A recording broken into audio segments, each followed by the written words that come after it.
मेरा नाम मधु है। मेरे पति की मुझसे पहले 2 शादियां हो रखी थी और मुझसे झूठ बोल रखा था कि वह उसकी मजबूरी है। शादी के बाद मेरे शौहर मेरे पास नहीं आते, लेकिन उसकी बीवियां रोज़ मेरे पास आती और मेरी खिदमत करती। शाम होते ही दोनों एक कमरे में बंद हो जाती। मैं बहुत ज़्यादा हैरान रहती कि वह ऐसा क्यों करती है। एक दिन मैंने अपनी जगह अपनी दोस्त को कमरे में बैठा दिया और शाम से पहले खुद उस कमरे में छुप गई। जैसे ही मेरी सौतन शाम के बाद कमरे में आई तो मेरी जान निकल गई, क्योंकि वहाँ तो मेरा नाम मधु है। मेरी जब आँख खुली तो खुद को गरीब परिवार में पाया। मेरे पापा को हार्ट की बीमारी थी और मम्मी को टीबी की बीमारी थी। अपनी बीमारी के बावजूद उन्होंने हमें पढ़ाया लिखाया। जब मैं एमए के पेपर दे रही थी और रिजल्ट आने में अभी टाइम था, तभी मेरी खाला मेरे लिए रिश्ता लेकर आई।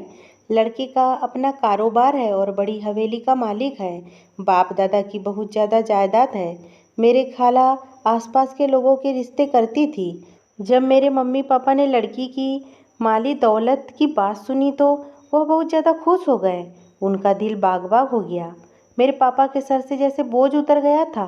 दिल के मरीज थे बेचारे, ना जाने कब रुखसत हो जाए कोई नहीं जानता था। वह भी अपनी जगह ठीक ही थे। वह अपनी ज़िंदगी में ही अपने बेटी को रुखसत करना चाहते थे। इतना अच्छा रिश्ता देखकर उन्होंने लड़के की छानबीन करने की भी ज़रूरत नहीं समझी, क्योंकि लड़का अमीर था।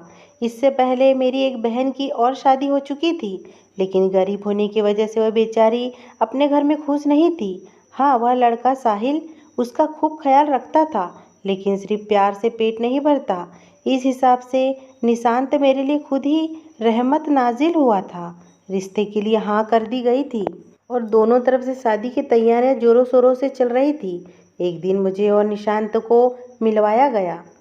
सनी आदत का बहुत ही ज़्यादा अच्छा था। निशांत ने उसी दिन मुझे अपनी मोहब्बत का इजहार किया कि वह मुझसे बहुत मोहब्बत करता है और ये रिश्ता उसी ने भेजा है। सनी ने मुझे बताया कि जब मैं कॉलेज से वापस आती थी तो वह मुझे चुप चुप कर देखा करता था और मेरा पीछा करता था, और मेरा पीछा करते करते वह मेरे घर तक पहुंच गया और फिर उन्होंने मेरा घर रिश्ता भेज दिया। मुझे सनी अच्छे लगे थे और शायद मुझे भी उनसे मोहब्बत हो गई थी। सनी की अम्मी हर महीने हमारे घर पर आ जाया करती थी। ईद का नया जोड़ा मिलता मुझे मेरी मम्मी पापा को क्या चाहिए था। बेटी का अच्छा फ्यूचर उसका स्वागत कर रहा था। कुछ महीने बाद जब सनी की मम्मी ने शादी की तारीख पूछी तो पापा ने इस महीने के कुछ दिन बाद की ही तारीख उन्हें दे दी थी। शादी के दिन करीब आ रहे थे और मेरे दिल में खुशियों की पतंगे भी उड़ रही थी। सिर्फ एक दिन बहुत अफसोस दर्दनाक हादसा हो गया। सनी मेरे घर आए और कहने लगे कि उनकी अम्मी का इंतकाल हो गया है। यह खबर हम सब पर कयामत की तरह टूट पड़ी थी। सनी का तो बहुत बुरा हाल था। रो रो कर वह पागल हो रहे थे, क्योंकि इस पूरी दुनिया में उनके पास उनकी माँ के सिवा कोई और नहीं था। सनी की माँ के इंतकाल के बाद सब कुछ बदल गया था। सनी बहुत खोया खोया सा रहता था। फिर वह दिन भी आ गया जिसका सबको इंतजार था। मेरी सनी से शादी हो गई। हर लड़की की तरह दुल्हन बनकर सनी के घर में आ गई। आज मेरी शादी की पहली रात थी और मैं सारी रात सनी का इंतजार करती रही, लेकिन वह नहीं आए। इतने भारी कपड़े पहने हुए मैं उसका इंतजार करती रही। दिल कर रहा था या कपड़े उतार कर सो जाऊं, लेकिन दिल में ख्याल आता कि सनी आता ही होगा। और फिर सनी के इंतजार में मुझे कब नींद आ गई मुझे पता ही नहीं चला। सुबह जब हुई तो सनी की आवाज़ से मेरी आंखें खुली। वह बिस्तर के सामने खड़ा हुआ मुझ पर चिल्ला रहा था और मुझे नाश्ता मांग रहा था। मेरे दिमाग में लाखों सवाल थे कि आप रात में कहाँ थे और क्यों नहीं आए, वगैरह वगैरह। लेकिन पति की डांट के आगे चुप होकर मैं किचन में चली गई। मैं फटाफट नाश्ता बनाया और सनी को लेकर दिया। नाश्ता करने के बाद भी सनी ने मुझे बहुत डांटा कि तुम्हें खाना बनाने की तमीज़ नहीं है, इतना बेकार खाना, इसमें कोई स्वाद नहीं है। मैं सनी से कुछ कहना चाहती थी, लेकिन सनी मेरी बात बिना सुने ही चले गए। मैं तो यह भी नहीं जानती थी कि वह कहाँ पर गए हैं, और सारा दिन मैंने इतनी बड़ी हवेली में अकेले ही गुजारा था। शादी का पहला दिन और पहली रात लड़की के लिए बहुत ज़्यादा खुशकिस्मत होती है, लेकिन मेरे लिए शायद मेरी बात किस्मती का आगाज़ था। सारा दिन मैंने सनी का इंतज़ार किया। मैं बार बार दरवाजे पर जाती कि कहीं सनी आ तो नहीं गए, लेकिन वहाँ तो चौकीदार के सिवा कोई और नहीं होता। मैं अपना छोटा सा मुँह लेकर वापस आ जाती। अगले दिन फिर सनी लौटे और नाश्ता करके और मुझे डांट कर फिर से चले गए। ऐसा 5 दिनों तक चलता रहा।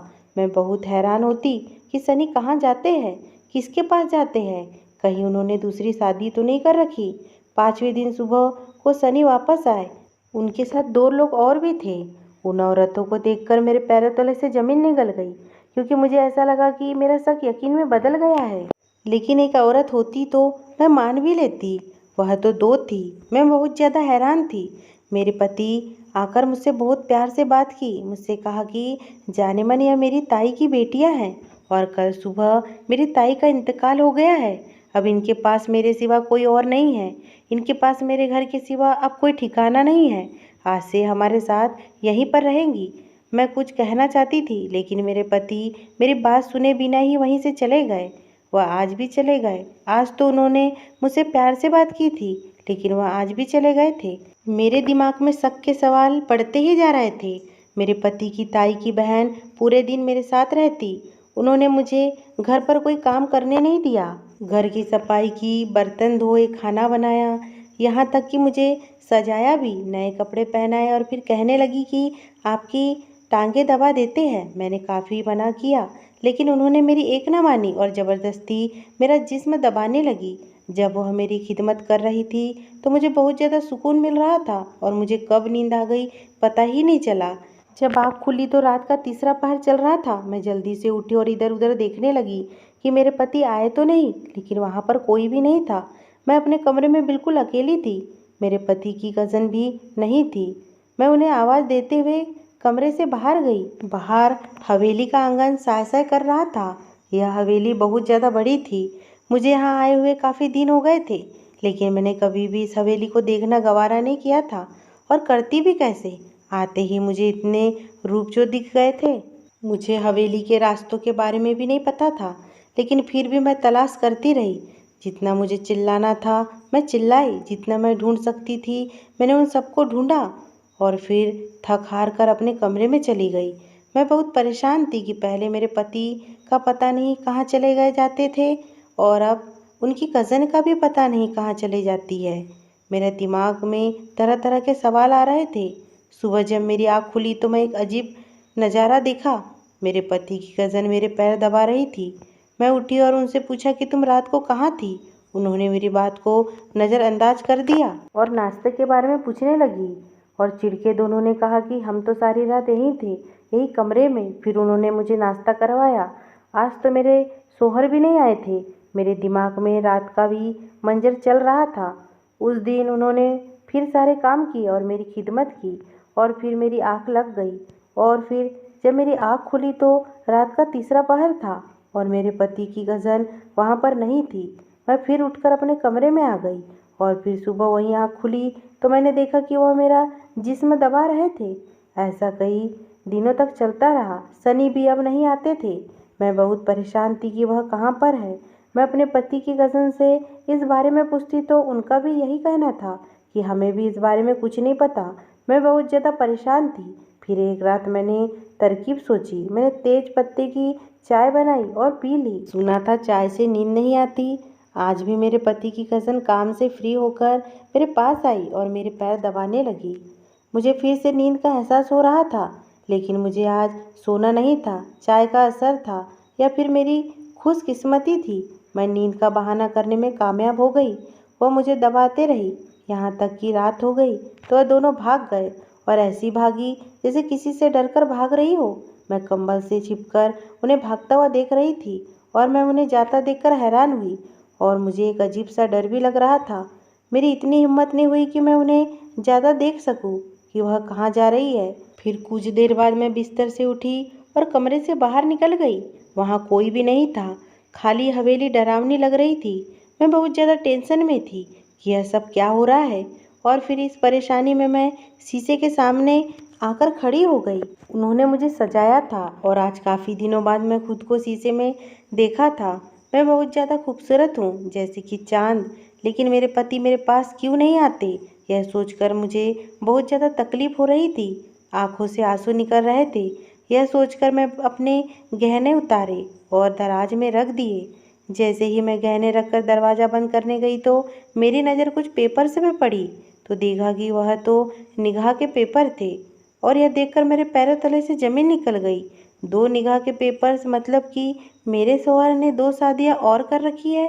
जब मैं उन पेपर्स को पूरे तरीके से पढ़ा तब मुझे एहसास हुआ कि मेरे शौहर जिन औरतों को अपनी साथ बहाने से लेकर आए हैं वो उनकी बहनें नहीं बल्कि उनकी बीवियां हैं, और उनसे मेरे पति ने मुझसे पहले से ही शादी कर रखी है।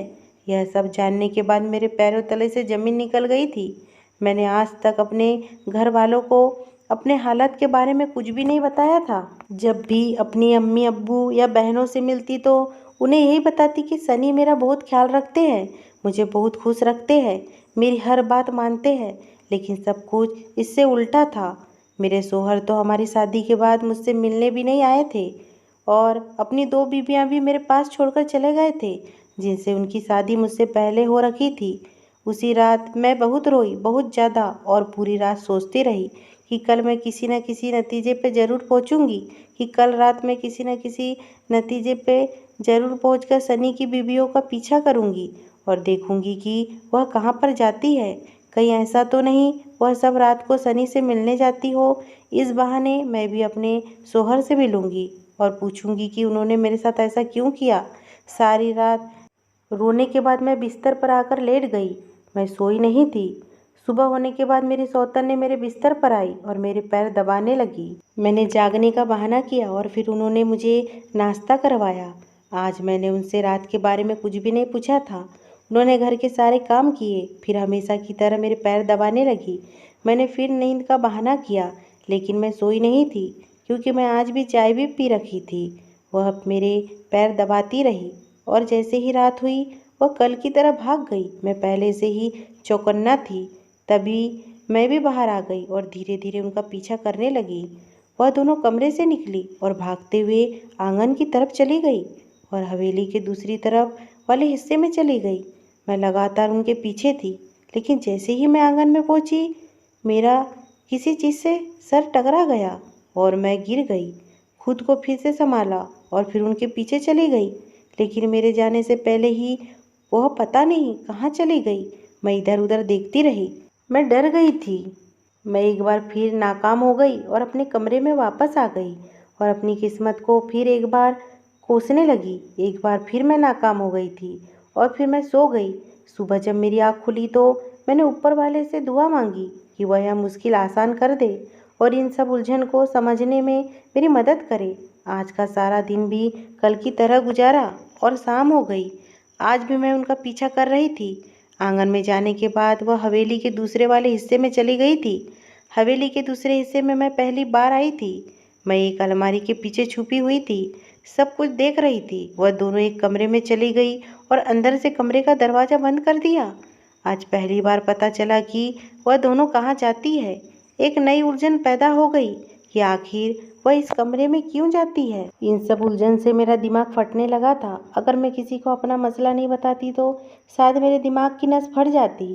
फिर मैं अपनी एक सहेली को यह सब बताने का फैसला कर लिया, क्योंकि मैं अपने माँ बाप को तो यह सब कुछ नहीं बता सकती थी। अपनी वजह से मैं उनको इस दुनिया से भेजना नहीं चाहती थी। अभी शाम ही हुई थी कि मैं अपने दोस्त के घर जाने का फैसला किया। उसका घर मेरे घर से 1 घंटे की दूरी पर ही था।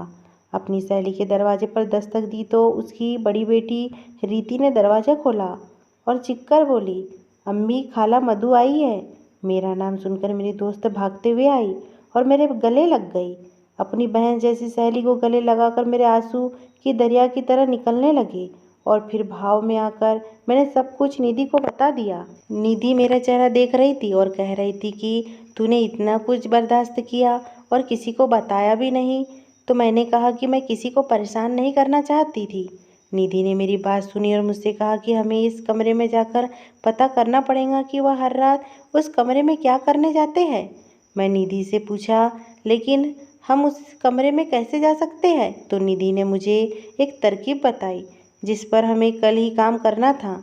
निधि की बेटी रीति को उसके पापा के पास छोड़कर मैंने निधि को अपने घर ले आई। इस हवेली में काफ़ी कमरे थे, इसलिए मैंने अपनी सहेली को एक कमरे में छुपा दिया और फिर कमरे में आकर सुबह होने का इंतज़ार करने लगी। सुबह हुई तो मैं रोज़ के मुताबिक अपनी सौतनों के साथ नाश्ता किया और फिर वह दोनों घर के कामों में व्यस्त हो गई और फिर मैं और निधि ने अपने प्लान का वर्क करना शुरू किया।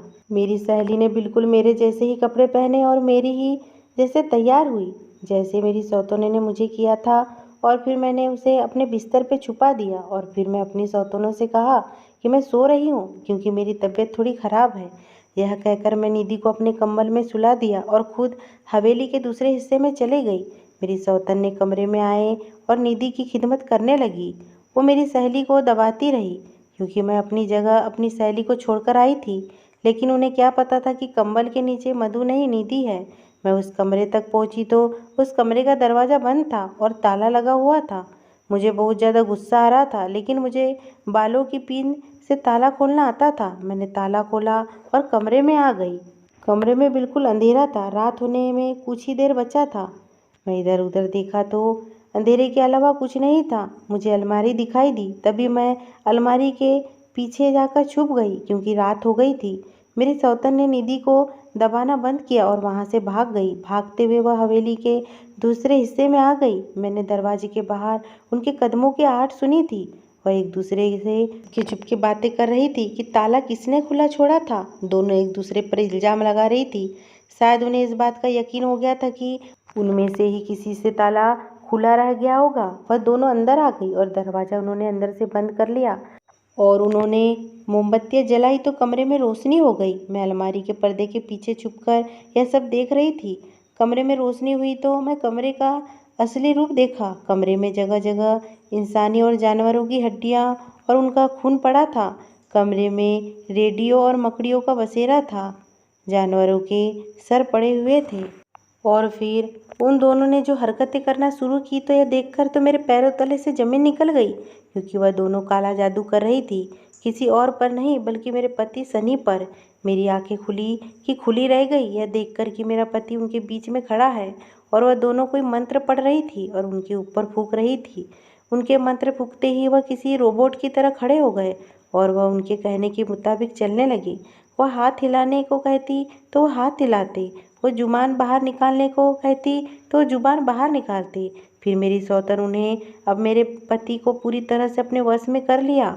मेरे दिल में सवाल उठ रहे थे, लेकिन मैं पता नहीं क्यों बर्दाश्त किए बैठी थी। वह सारी रात उन्होंने मेरे पति के साथ गुजारी और सुबह होते ही उन्होंने मेरे शौहर को पीछे वाली अलमारी में बंद कर दिया और कमरे से बाहर निकल गई। अब उन्हें लौटकर वहीं आना था क्योंकि वह यहाँ तो रात को ही आती थी। मैं उनके जाने के बाद अलमारी के पीछे वाले पर्दे से बाहर निकली और सामने वाली अलमारी को देखा जहाँ पर उन्होंने मेरे पति को बंद किया हुआ था। मैंने वह खोला और मैं गई तो वहाँ तो कोई और ही मंजर था। वह एक कमरा और था जहाँ मेरे शौहर बहुत बुरी तरह से चारपाई पर पड़े हुए थे। मुझे देखते ही वह चारपाई से उठ खड़े हुए और कहने लगे, मधु तुम यहाँ कैसे आई? उनकी बातों से लग रहा था कि वह अब उनके वश में नहीं थे। मैंने अपने पति का हाथ पकड़कर कहा कि मैं आखिरकार सनी को मेरी बात माननी पड़ी। और फिर सनी ने मुझे जो कहानी सुनाई उससे सुनकर तो मेरे रोंगटे खड़े हो गए। उन जादूगरनियों से तुम्हें ज़रूर बचाऊंगी, आप मुझे बताइए कि यह सब हो क्या रहा है। लेकिन सनी ने मुझे किसी बात का जवाब नहीं दिया और बस वह यही कहते रहे कि तुम यहाँ से चली जाओ वरना वह जादूगरनियाँ तुम्हें भी मार देंगी जैसे उन्होंने मेरी माँ को मार दिया था। मैं कहती रही कि मैं यहाँ से नहीं जाऊँगी। आखिरकार सनी को मेरी बात माननी पड़ी और फिर सनी ने मुझे जो कहानी सुनाई वह सुनकर तो मेरे रोंगटे खड़े हो गए। इतनी देर में मेरी सहेली उस कमरे से बाहर आ गई थी क्योंकि वह जादूगरनी उसके कमरे को ताला लगा कर गई थी। निधि ने ताला खोला और अंदर आ गई। हमने सनी को नहीं छोड़ा और हम पुलिस स्टेशन की तरफ चले गए। पुलिस स्टेशन पहुंचकर मैंने वह सारी कहानियां सुनाई जो मेरे पति ने मुझे बताई थी कि उसके कॉलेज में 2 लड़कियां थी जो उसे बहुत पसंद करती थी, लेकिन वह उन दोनों में से किसी को भी पसंद नहीं करता था। वह दोनों सनी के पीछे ही पड़ गई थी। वह काला जादू करती थी और उन्होंने सनी पर भी काला जादू कर दिया। सनी को डरावने ख्वाब आते और उसका ध्यान पढ़ाई से हट जाता। उसकी तबीयत बिगड़ती जा रही थी और फिर एक दिन ऐसा हुआ कि उसे कॉलेज छोड़ना पड़ा क्योंकि वह फेल हो गया था। यही तो वह लड़कियां चाहती थी और मेरे पति की माँ ने उनका बहुत इलाज करवाया, लेकिन उन्हें कोई बीमारी नहीं निकलती और फिर उन्होंने सनी की शादी करने का फैसला कर दिया। उन दिनों सनी ने मधु को बाजार में देखा था और पहली नज़र में वह दिल हार बैठा था। वो मधु से प्यार कर बैठा था। अब उसकी तबीयत पहले से बेहतर हो रही थी क्योंकि सनी मधु को सोचने लगा था। सनी को अपना बनाने के लिए उसे मधु की यादों से निकलना बहुत ज़रूरी था। इसलिए उन लड़कियों ने सनी के घर में कदम रखने का फैसला कर लिया। पहले उन्होंने सनी की माँ को किडनैप किया और कहा कि वह अगर उससे शादी नहीं करेगा तो वह उसकी माँ को मार देंगे। माँ के लिए क्या नहीं करता, इसलिए उसने इन दोनों से शादी कर ली।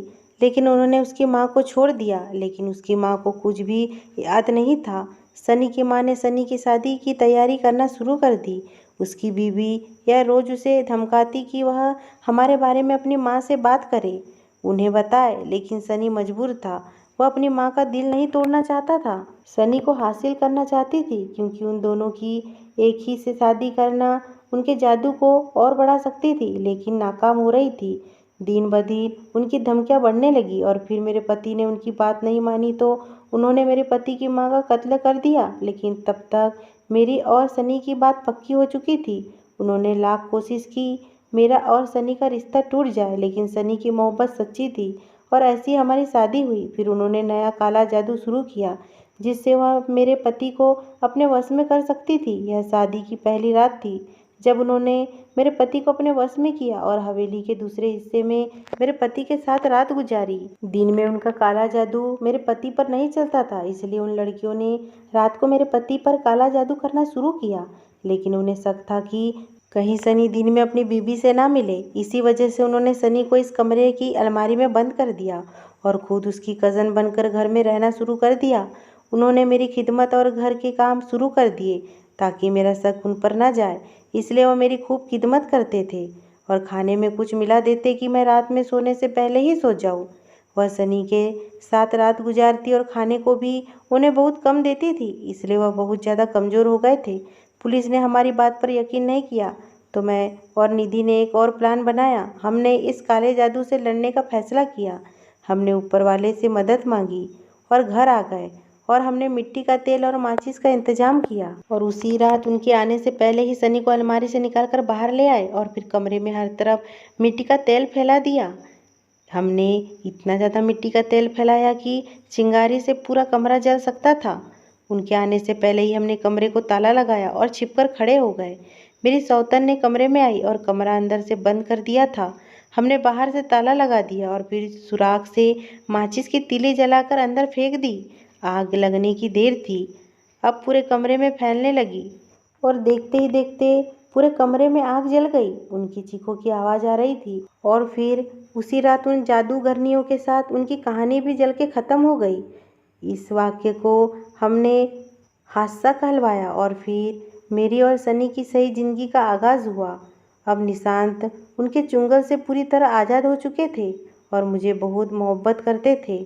अगर ये स्टोरी पसंद आई हो दोस्तों तो प्लीज़ मेरे चैनल को सब्सक्राइब करना ना भूलें।